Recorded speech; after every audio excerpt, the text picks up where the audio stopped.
What did we see? We saw a bear. A legit bear. It literally stopped in Black front bear. of our car. It went, rah!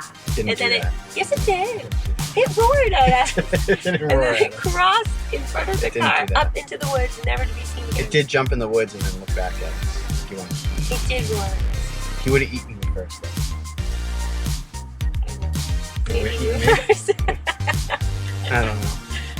Either way, we did it. We went all the way up Mount Mansfield. It's gorgeous. We did the toll road. It was really cool. The driving is a little sketchy on the way up there, especially in the clouds. It's really windy. And you did, like you said, what was it you got? Sometimes the fog and not being able to see is scarier than what the actual So the unknown is view scarier than the is. known. Exactly. Yeah. So, but once we got all the way to the top, we got a couple of videos there and a couple of pictures there. It was still really cloudy, but it did start to clear up. And then now, of course, it's crystal clear. Clear skies. But we had fun anyway. We had fun. Now we're gonna go eat some ice cream at Ben & Jerry's.